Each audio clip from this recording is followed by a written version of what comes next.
Do you feel like your closet is a mess? It's just a mess. It's overwhelming. It's daunting. It's just frustrating. I get it. I've edited thousands of closets as a personal stylist.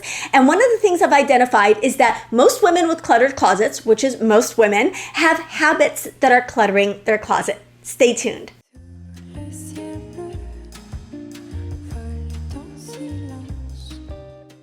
Hey, this is Netta. Welcome to my channel. If you're new here, my whole goal for this channel is to help you build your best wardrobe and your best style and to feel beautiful and get dressed every single day in a way that supports you, supports your lifestyle, makes you feel encouraged, makes you feel productive, makes you feel positive, all of the things, right? And that starts in the closet. It starts in the closet.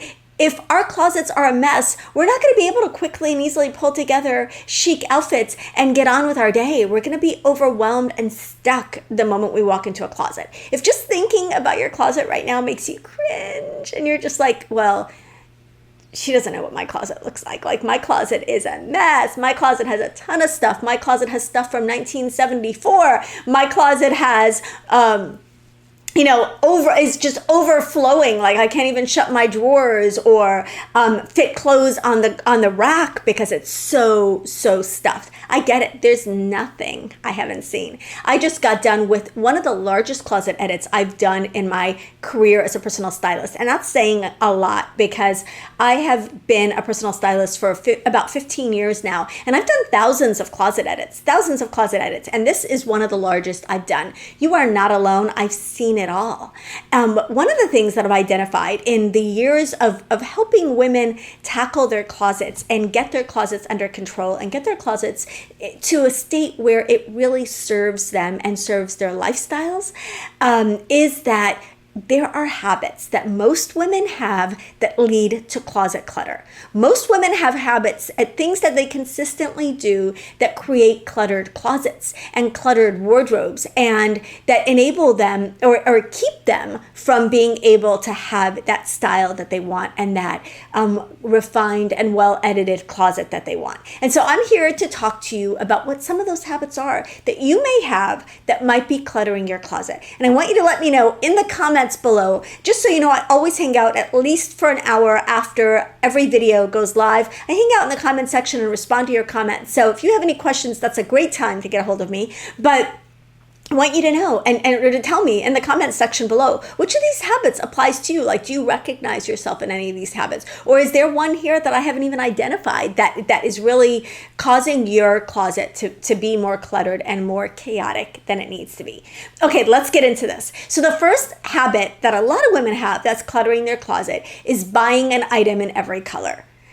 So my closet edit, the huge closet edit that I just did, that was her sticking point. And I have many clients that have done this. When I go into their closet, I'm like, oh my goodness, you decided you really like those pants, so you bought 12 of them. Or you really like those shoes, so you have 9 pairs in every single color that they make. Buying one in every color is a cluttering habit, is a closet cluttering habit. And it's one that you need to start breaking, because not only do I encourage you to have this loose but focused color palette for your wardrobe, if you are the type of person who's bought something in every single color, you can look and clearly see which of the colors you've worn and which of the colors you haven't worn. For example, one of my clients has these slip-on shoes that she thinks are really, really comfortable and that she wears for travel a lot. And she has 12 pairs of them. When we did her closet edit, I noticed that some of the pairs were worn down on the soles and others had clearly never been worn.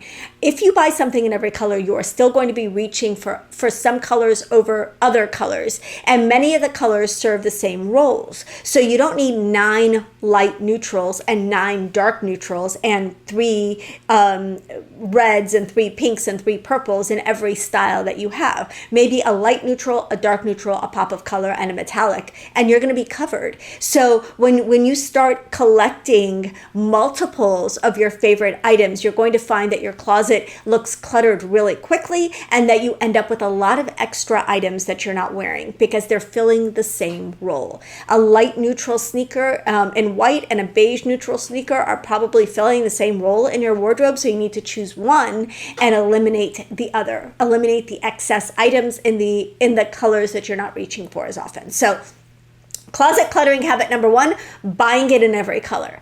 Cluttering habit number 2 is to have multiples of the same category. So, for example, again, I'm going to refer back to this beautiful and sweet client, but I counted 25 long-sleeved white tops in her closet, and about the same number of sleeveless black tops. So kind of strange, but she had a habit of buying long-sleeved white tops. Anytime she saw a beautiful long-sleeved white top, she would buy it. And she felt the same way, apparently, about sleeveless black tops. So, none of them there was nothing wrong with any of them. And that can be hard as a stylist to make that cut when we're doing a closet edit. And it can be really hard for you to decide what you're going to hold on to and what you're going to let go of when they're all beautiful. These were all lovely. She just had too many of them. You don't need 25 beautiful sleeveless black tops and 25 beautiful long-sleeved white blouses. So you want to identify and describe them in the broadest terms possible so that you can figure out where your buying patterns are. It's one of the reasons I always recommend sorting your closet by sleeve length and by type of item. So if you've got, all your black sleeveless tops together and all your white long sleeve tops together, you're going to be able to see what your buying patterns are and what you're buying too much of. And so if you're buying one in every color, one in multiples of every style, you're going to find that you're reaching for some and not reaching for others. So she was wearing a couple of her long sleeve white blouses, of course, more than she was wearing the others. So she had a ton in the same category. But when you go to reach for a long sleeve white blouse, you're going to reach for your favorites. You're not going to reach for the others. So you don't need those others in your wardrobe. They're just taking up space mentally and they're taking up space physically. So multiples of a specific category is a habit, closet cluttering habit number 2, and one that I see a lot. Okay, closet cluttering habit number 3, you buy one in every size. So this is common. This is especially common for those of us who are over 40. But if your weight has fluctuated at all, I just watched a Bible study. I'm doing a Bible study called Take Courage. I'll link it below. It's so good. But the Bible study teacher, Jennifer, was saying that she has 4 sizes of jeans. The old her, like the real her, the dream one, and then the what's the deal one, or something like that. I'm paraphrasing badly, but it was so funny and so relatable because so many women have multiple sizes in their wardrobes. And so my encouragement to you would be to if you really, like if you have a thyroid issue or if you're currently going through a weight loss journey and you're really in the process right now or in a stage right now where you really are gravitating between 2 sizes, then have 2 size sections in your closet and have a full section for your smaller size and a full section for your larger size or whatever that may be. But recognize when you've got size 0 to 16 in your closet or size 8 to 20 in your closet or whatever that is. And be honest with yourself about what your goals are. If you're never going to be a size 10 again, then and your goal is not to be a size 10 again, but maybe you're in a transitional period where you think you want to get back down to a size 12, for example, then you're going to want the 10s to leave your closet. We don't want, to feel bad about ourselves when we approach our closets and they're filled with things that don't fit us because they're too small or even if they're too big. So get the items out of your closet that don't fit you.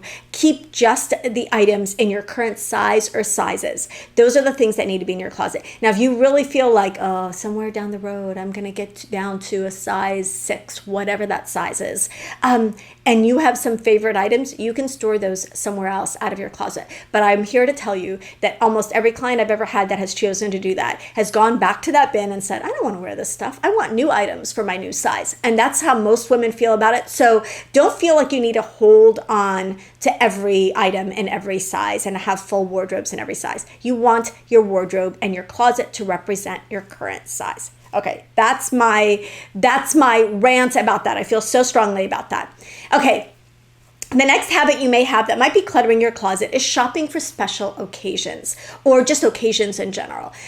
So we're always shopping for events and occasions rather than working with what we have in our wardrobes and pulling out items for whatever events come up. So for example, maybe you have like my beautiful client Dorothy. I did her real life closet edit. I'll link it below. I did her real life closet edit in a previous YouTube video, but she had items that were costumey items. So an outfit for Dr. Seuss Day and an outfit for whatever theme days that 100th day of school, and all these outfits that were for special themes and special occasions that came up in a school year, a calendar year. Those are costume items, and they were cluttering her actual closet. So if you have like kind of like random special occasion items like that, those don't belong in your regular closet, if at all possible. But also shopping for every little occasion that comes along, every little theme party. Oh, it's bike. Oh, this is a bike week party, a Mardi Gras party. I don't know, an 80s party, like any of those types of themes. If you're shopping for all of those theme parties and all of the occasions that come up in your life, you're going to find that you've got a lot. Like we just had a superhero night at church. I went to Five Below and bought a superhero t-shirt because I didn't have a superhero t-shirt. Those are the types of items that if we keep them in our closet are going to end up cluttering our closets. So my encouragement, 95% of the time, we can find things in our own wardrobes that will work for those theme nights, or we can buy just a couple of accessories and kind of pull that off. Those items should be stored like Halloween costumes. Special occasion items, ideally, like formal dresses and cocktail dresses, may be stored elsewhere or stored in a separate section of your closet. You want your day-to-day section of your closet to be well-refined, edited, fit you, all the things, right? Okay, the next habit that you might have, I think we're on habit number 5 now, that might be cluttering your closet, is to shop sales. Shop sales. Now, I love a good sale. I love a good bargain. I'm not at all against saving money. That's not where I'm going with this. What I am going to encourage you to do, however, is to pay attention to the items that you're buying on sale. Because what we want to avoid is buying items because they're on sale. We want to buy items that we love that happen to be on sale. There's a big difference, a big distinction. So if you love the item and you would have bought it anyway, but it being on sale enables you to buy it and brings it into your budget, the range of your budget, wonderful. That's an item that you just need to snap up. If you're buying the item because, oh my gosh, I need this, it's only $20, you're going to have a lot of, I need this, it's only $20, because it's only $20 items in your closet, and they're going to be cluttering your closet. So I was just looking at the Dillard's shoe sale and I was like, oh, those are amazing. These are beautiful. And yes, I could have bought 20 pairs of fabulous shoes on sale, but I could have also bought those shoes at regular price and chose not to. So I'm not going to buy them just because they're on sale. I will only buy them if I'm like, okay, that's a pair of shoes I'll actually wear a lot. I really love that. That works with my wardrobe. I can see myself using that a lot. And it also happens to be on sale. I know I'm repeating myself, but this bears repeating because it's such a chronic problem and something I've seen in so many of the closet edits that I've done. Okay, the next tactic or next habit that you might be doing that's cluttering your closet, I think we're on closet cluttering habit number 6, is shopping under duress. I have said this so many times. If you find yourself in a bind, in a pinch, and you're like, I need a cocktail dress for tonight. I need a pair of shoes for this dress for tonight. I need, I'm going to a wedding in 2 days. Those types of events, when you're shopping under duress, so you're shopping on a tight timeline, you're going to overspend and you're going to ultimately end up with items that probably would not have been your first choice had you given yourself the time to effectively shop and to really shop for the occasion.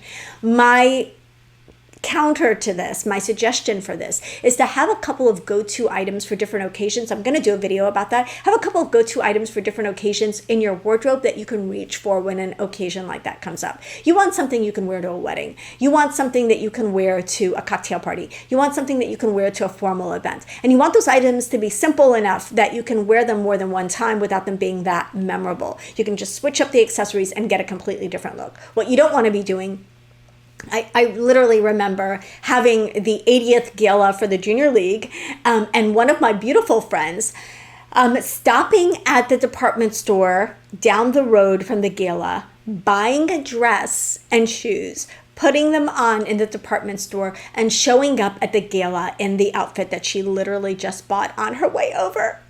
Did she pull it off? Absolutely. Did she spend a lot of money on something she was never going to wear again? Absolutely.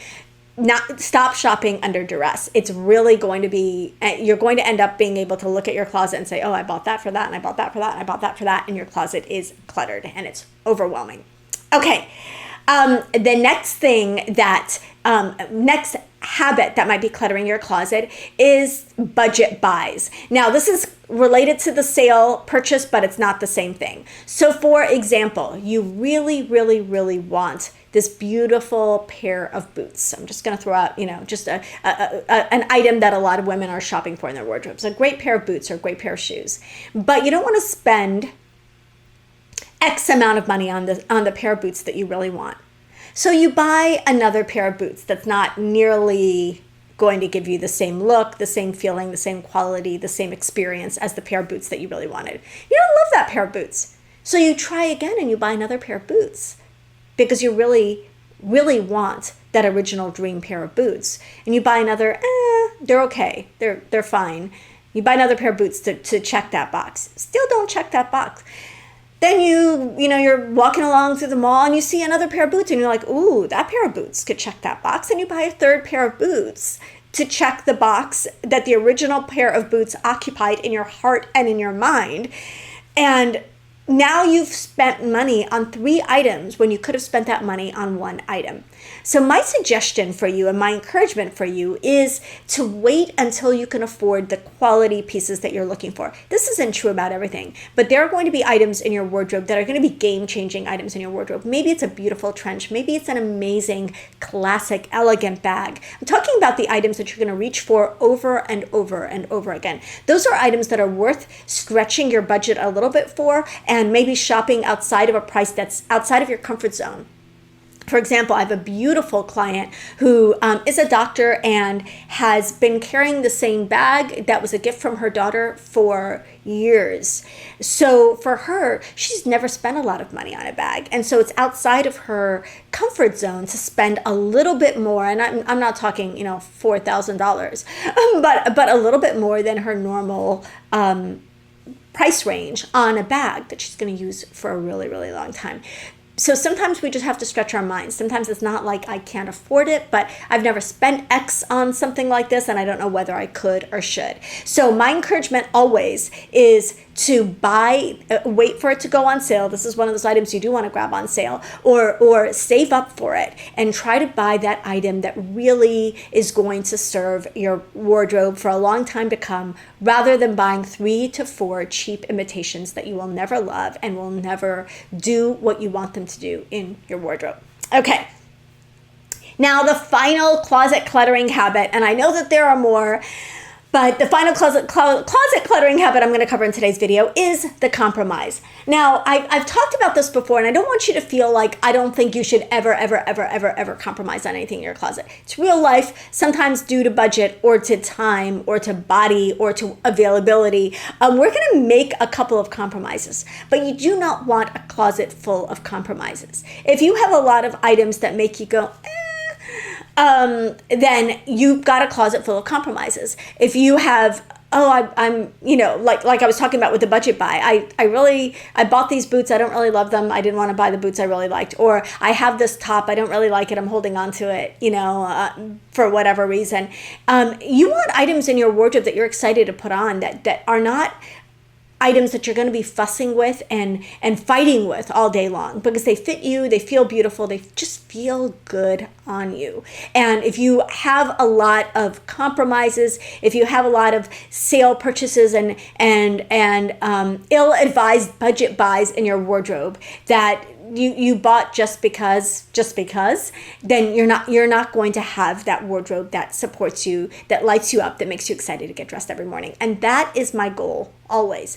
So pay attention to the habits that you have before the items enter your closet. Because where do cluttered closets happen? They don't happen in our closet. They happen at the store. They happen when we're shopping. They happen when we're buying. And so if you can stop the clutter from starting to begin with, and edit your closet now and then stop the clutter from starting, then you're going to be way ahead of the game when the next closet edit time rolls around. Speaking of closet edits, I do have another reverse closet edit. The last one was such a hit. Went really, really well for the women who participated, and I've had so much amazing feedback about that. So I will be bringing that back. I'm going to put a link below this video for you to sign up to be on the wait list to find out when their next reverse closet edit is. It really is the most affordable way to get support as you edit your closet in a community of women, to get feedback from me. It was really just a very, very impactful